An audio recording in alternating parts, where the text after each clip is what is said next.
Hi friends, I want to thank you for joining me today on Jane Reads. My name is Jeanette. Today I'm going to share my April TBR with you. For March, I had 7 books on my TBR and I have completed 4 of those 7. I am on the 5th book.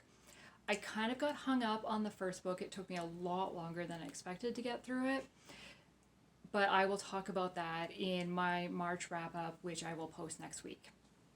So because I didn't complete my March TBR, I'm going to carry over those 2 books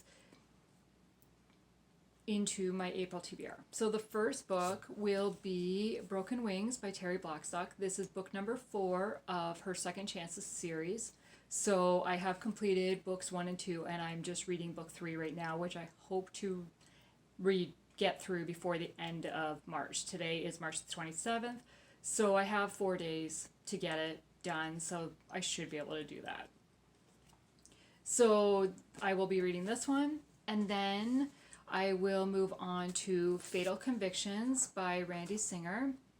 So it's a legal thriller, and the description sounds very interesting. It says, Alexander Madison is part lawyer, part pastor, and part con artist. When a Muslim imam is accused of instigating honor killings, Alex must decide whether to take the case every other lawyer in town is running away from. He doesn't realize until it's too late that defending the imam may cost him the one thing in his life he cares about the most.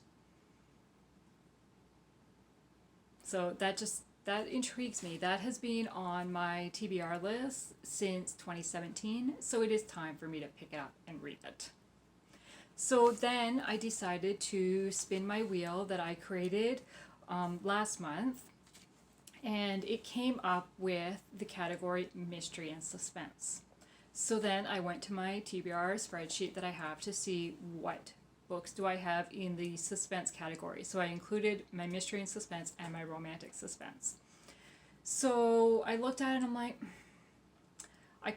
there were so many because that is kind of my most popular category. So there's quite a few to choose from. So I was kind of like, okay, what do I want to do? Then I thought, well, I created this TBR bingo board at the beginning of the year. I'm just trying to find it in my book. So I created this TBR bingo board. You probably won't really be able to see that at the beginning of the year. And I was going through with the Bookish Knitter, calling out the numbers, and then I would read. But I decided I'm going to try to complete these 24 books as quickly as possible. So I decided to look at it and be like, okay, what mystery suspense books do I have on here? So the one book I have on here is Don't Look Back by Lynette Eason.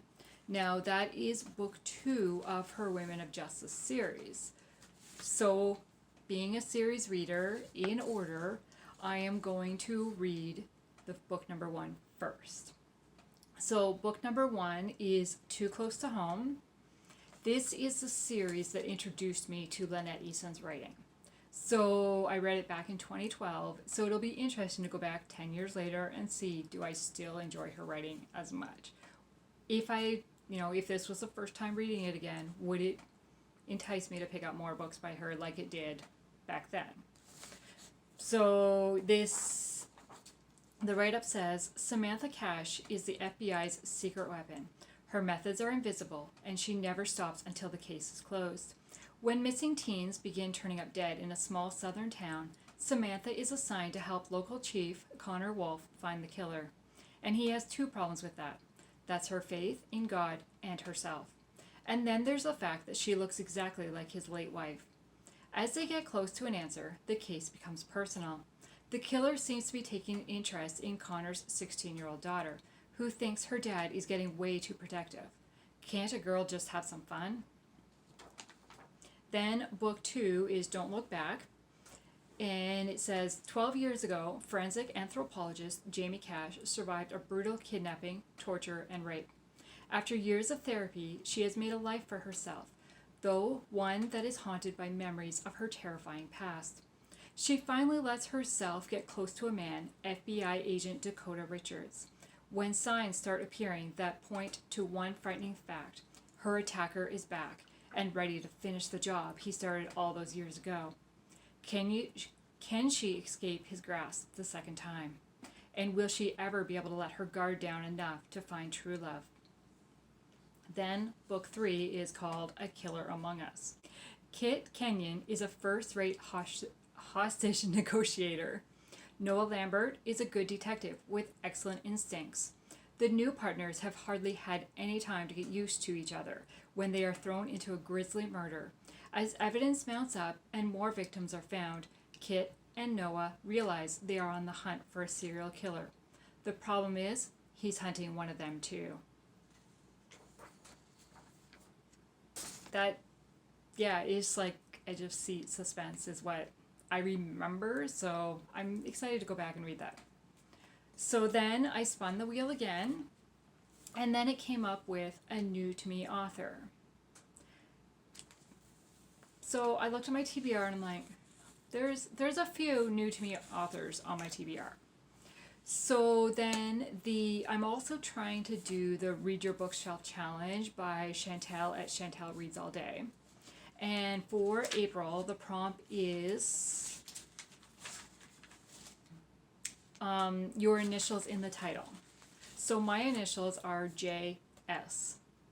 So I went through did a search, do I have any books that have a J in the title?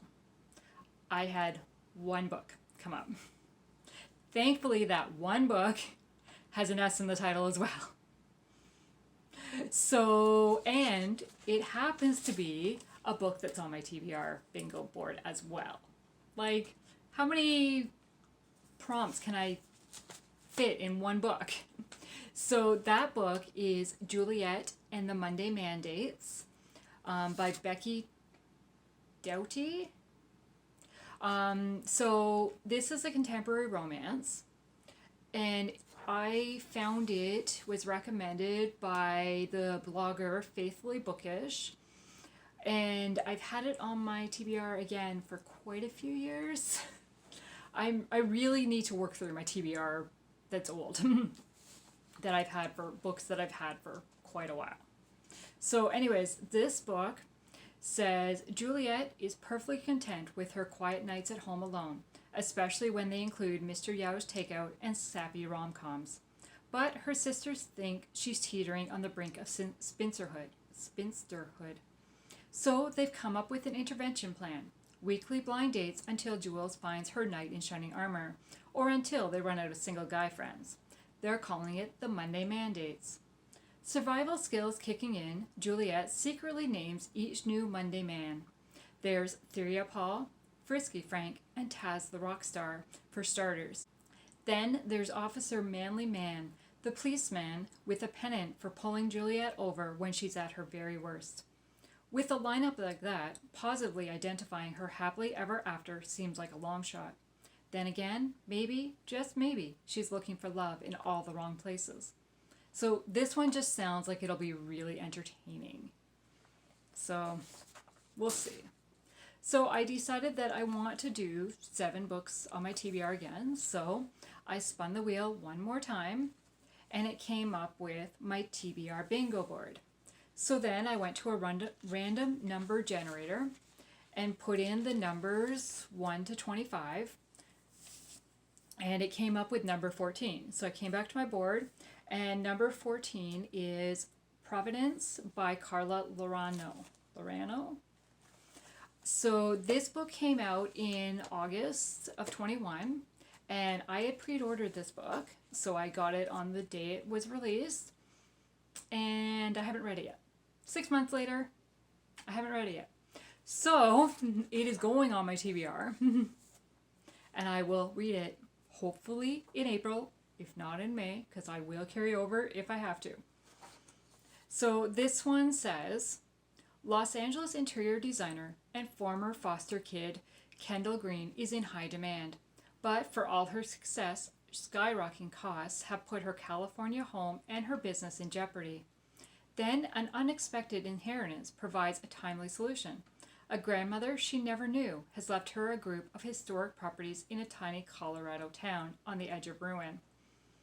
To young, untried Mayor Gabriel, Jasper Lake is more than any other small town. It's the place that saved his life. Now, seeing the town slowly wither and die, he's desperate to restore it to its former glory. Unfortunately, his vision is at odds with the local developer, who wants to rebuild the town as a summer resort. He's sure that he can enlist the granddaughter of one of its most prominent former citizens to his cause, until he meets Kendall and realizes that not only does she know nothing of her own history, she has no interest in reviving a place that once abandoned her.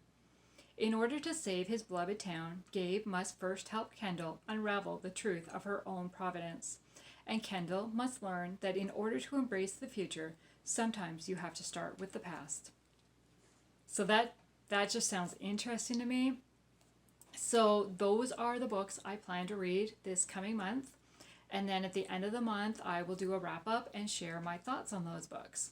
Right now, kind of my prediction when I look at the books, I expect the Lynette Eason series, the Women of Justice series, and I expect the Providence by Carla to be kind of my favorite books of the month. But we'll see. I've been surprised in the past, and I've been disappointed in the past. So we'll see where that takes us. So those are the 7 books I plan to read this month. Thank you for joining me today, and have a good day.